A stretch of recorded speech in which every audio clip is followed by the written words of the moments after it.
मलिक साहब।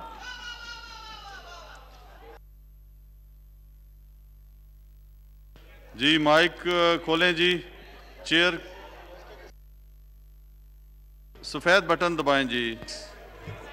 Mic on हो गया जी। बिस्मिल्लाहिर्रहमानिर्रहीम। शुक्रिया जनाब स्पीकर।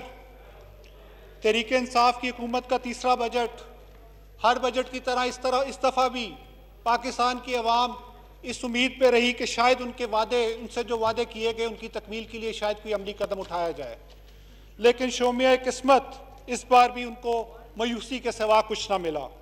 तहरीक इंसाफ ने जो हुकूमत 22 माह शुरू की वोट चोरी करके, उसके बाद सबसे पहले बिजली की कीमतों का बहरान आया, फिर गैस की कीमतों का बहरान आया, दवाइयों की कीमतों का बहरान आया, खाद की कीमतों का, आटे का, चीनी का, टैक्स शॉर्टफॉल का बहरान, और आज पेट्रोल के बहरान से हम दो चार हैं।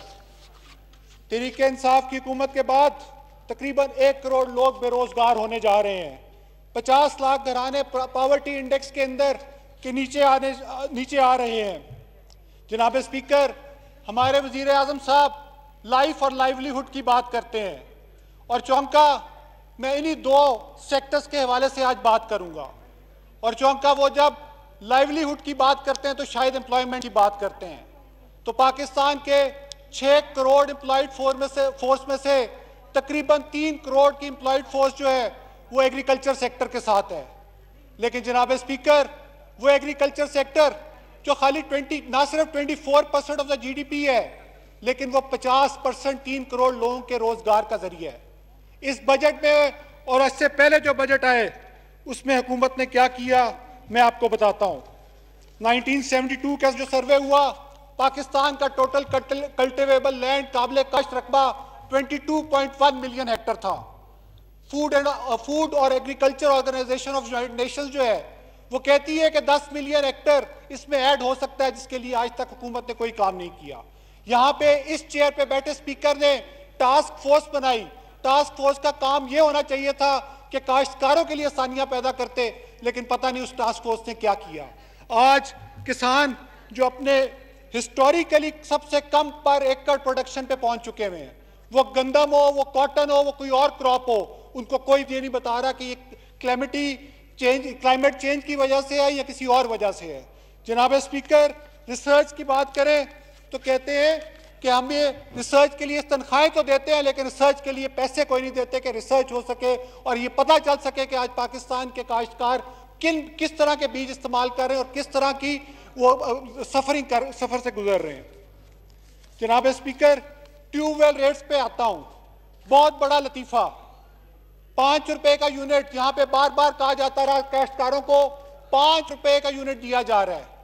क्वार्टर एडजस्टमेंट डिस्चार्ज के नाम पे जो छोटे काश्तकार हैं उन पे 5% की एडजस्टमेंट ली जाती है, और जो बड़े काश्तकार हैं जिनके बड़े रकबे और ज्यादा यूनिट जलाते हैं उनसे सिर्फ 2.5% लिए जा रहे हैं। खाद की सब्सिडी में एक और लतीफा सुने। खाद की सब्सिडी की जब बात आती है तो कहते हैं कि आप खाद खरीदे, टोकन लें, उसमें से टोकन निकलेगा, फिर जाके लाइन में लग जाएं। इमरान खान साहब खुद 22 साल लाइन में लगे रहे हैं, अब चाहते हैं कि पूरी कौम भी लाइन पे लगी रहे। और उसके बाद आ जाते हैं जनाब स्पीकर, ज़राई तरक्याती बैंक। जनाब स्पीकर, मजाक काश्तकारों के साथ। आज जब काइबर 8% पे है तो आपको पता है कि ज़राई तरक्याती बैंक जो सबसे बड़ा इंस्ट्रूमेंट है एग्रीकल्चर सेक्टर के अंदर लिक्विडिटी इंजेक्ट करने का, वो किस परसेंट पे आपको दे रहा है काश्तकारों को? 8+5% पे, 13% पे वो काश्तकारों का इस्तेसाल कर रहा है, और कोई पूछने वाला नहीं है। ये हुकूमत जिसने ये ज़राई तरक्याती बैंक बनाने का मकसद सिर्फ ये था कि किसानों की जो है उनकी मुश्किलात में कमी लाए, और वो 13% सूद लेकर किसानों का इस्तेसाल कर रहा है। जनाब स्पीकर, आज इस मुल्क के अंदर अगर सबसे ज्यादा किसी चीज की जरूरत है तो वो एक नेशनल कमीशन ऑन एग्रीकल्चर की है। एक इंडिपेंडेंट कमीशन की जरूरत है, जिस कमीशन को एक तमाम स्टेक होल्डर जिसके मेंबर हों, प्राइवेट सेक्टर से भी और पब्लिक सेक्टर से भी, और वो नेशनल कमीशन रेगुलेट करे ज़राई अजनास को, वो इंटरनेशनल और लोकल सप्लाईज को देखते हुए किसानों की अजनास की कीमतें मुकर्रर करे। और मैं समझता हूं कि ये वक्त है कि इस वक्त के अंदर हमें अगर अपने काश्तकारों के लिए कुछ करना है तो एक ऐसा रेगुलेटर इदारा, ऐसी कमीशन बनाया जाए जो उनका मदावा करे उनके दुखों का। जनाब स्पीकर, लोकस्ट ने काफी नुकसान किया। हमारे ऑनरेबल मेंबर सिंध से कहते थे, और हम कहते थे शायद ये बात कर रहे हैं सुबाइयत की, लेकिन उनकी बात सच साबित हुई जो आज से 8-10 महीने पहले वो करते थे। वो कहते थे कि हुकूमत कुछ नहीं करेगी जब तक ये पंजाब के उन कीमती जमीनों की तरफ रुख नहीं करेंगे। और आज जब उस बेल्ट की तरफ इसने रुख किया जो कि बहुत कीमती है, तो आज पूरा मुल्क की मशीनरी हरकत में आई और लोकस के खत्म करने के लिए शायद कोई इकदाम कर रहे हैं।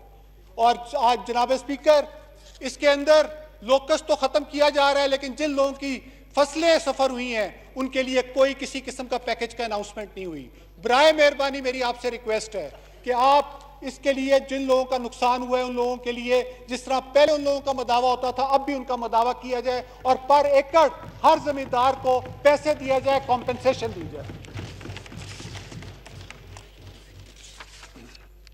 जनाब स्पीकर, अब आ जाता हूं लाइफ, जो हमारे प्राइम मिनिस्टर साहब की सेकंड प्रायोरिटी है, जो बार बार कहते हैं जिंदगी से जिंदगानी बचाना ज्यादा जरूरी है।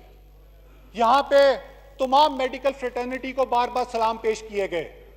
जनाब स्पीकर, मैं सलाम पेश नहीं करूंगा, मैं उनसे माफी मांगूंगा आपकी तरफ से, इस ऐवान की तरफ से और पूरी कौम की तरफ से उनसे माफी मांगूंगा।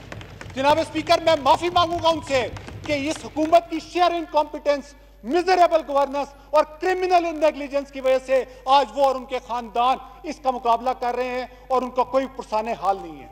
जनाब स्पीकर, मैं माफी मांगूंगा उनसे कि हुकूमत को पता था कि WHO की गाइडलाइंस क्या हैं, हुकूमत को पता था कि WHO कहता है कि टेस्टिंग करो, ट्रेसिंग करो, ट्रैकिंग करो, आइसोलेशन करो, लेकिन 10 से 12 हफ्ते के एक लॉकडाउन के बाद हुकूमत ने कहा जाओ छुट्टी है, सब अपने अपने घरों को जाओ और कोरोना फैलाओ। और इस शेयर इनकॉम्पिटेंस की वजह से आज ये इतनी बड़ी स्पाइक इस मुल्क में आई है और इसका सबसे बड़ा सफर जो है वो डॉक्टर्स कम्युनिटी है। जनाब स्पीकर, मैं माफी चाहता हूं उन लोगों से, उन डॉक्टरों से कि हमारा ऐवान इतना इनकॉम्पिटेंट, इतना नाअहल और इतना बेतौकीर है कि यहां पे कोविड के बारे में बहस तो हुई लेकिन हम किसी फैसले पे ना पहुंच सके, हम किसी ऐसे फैसले पे ना पहुंच सके जो आवाम की जानों को बचा सके, जो आवाम के और डॉक्टरों की जानों को बचा सके। मैं माफी चाहता हूं इन तमाम आवाम से भी और डॉक्टरों से भी। जनाब स्पीकर, अगर हमारे हुक्मरान ये समझते हैं कि अगर हम लोग इकॉनमी बचा लेंगे तो यकीन करें इकॉनमी इस तरीके से नहीं बचेगी। आपको पहले जानें बचाना होंगी, फिर इकॉनमी बचेगी। और जानें बचाने के लिए हम नहीं कहते कि सख्त लॉकडाउन करें, लेकिन जनाब स्पीकर, जो दुनिया के अंदर प्रैक्टिसेस हैं उन प्रैक्टिसेस को खुदारा फॉलो करें।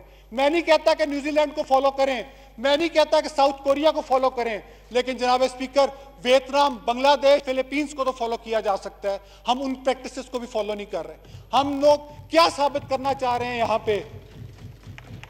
लेकिन जब मैं इमरान खान साहब का बयान सुनता हूं कि ये एक फ्लू है, और जब 53 पॉपुलेशन का जो प्रोविंस है उसके चीफ एग्जीक्यूटिव की बात सुनता हूं कि उन्होंने पहली मीटिंग में अपने सेक्रेटरी से पूछते हैं कि वायरस काटता कैसे है, तो ऐसे लोगों से इसी तरह की ही तवक्को की जा सकती है। जनाब स्पीकर, बार बार कहते हैं कि ऑपोजिशन तनकीद बराए तनकीद करती है, ऑपोजिशन का काम सिर्फ हमारी पॉलिसियों पे है। आज टाइम मैगजीन का एक कॉलम आया जनाब, एक आर्टिकल आया है, इयन ब्रेमर जिसने ये आर्टिकल लिखा है, एक इंडिपेंडेंट एनालिस्ट है, कोलंबिया यूनिवर्सिटी में जियोपॉलिटिक्स पढ़ाता है, बहुत लंबा चौड़ा है, लेकिन चंद एक बातें जो उन्होंने लिखी हैं जनाब स्पीकर आप भी जरूर पढ़िएगा, वो मैं यहां पे जिक्र करता चलूं। इयन ब्रेमर साहब कहते हैं Pakistan is nowhere near in the list of the countries that have delivered the world's best coronavirus response। आगे जाके लिखते हैं Pakistan will stand out as cautionary tale for the world। फिर लिखते हैं Pakistan has done very little in dealing with health and economy fallout of pandemic।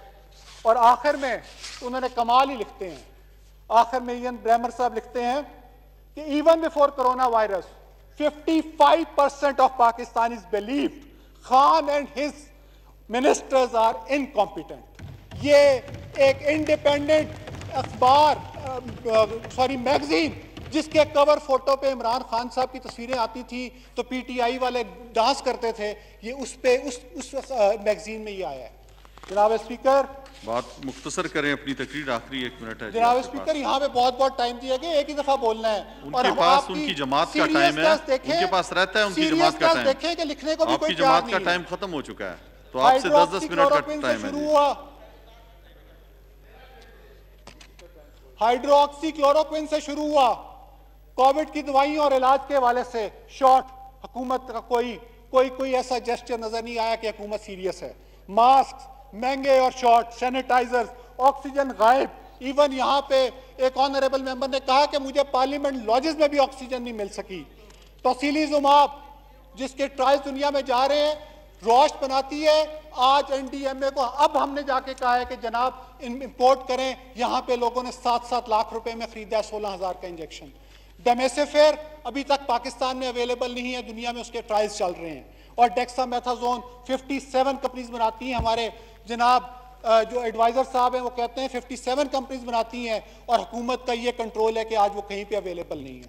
जनाब speaker, Sargodha, मुझे नहीं पता सिंध के रिमोट एरियाज का, मुझे नहीं पता डीजी खान के रिमोट एरियाज का, लेकिन मैं सरगोदा जो कि लाहौर से सिर्फ 2 घंटे, अगर वहां पे भी कोई सस्पेक्टेड पेशेंट जाए तो उसका 4 दिन बाद टेस्ट आता है। 4 दिन तक उसका कोई परेशानी हाल नहीं है कि वो पॉजिटिव है या नेगेटिव है।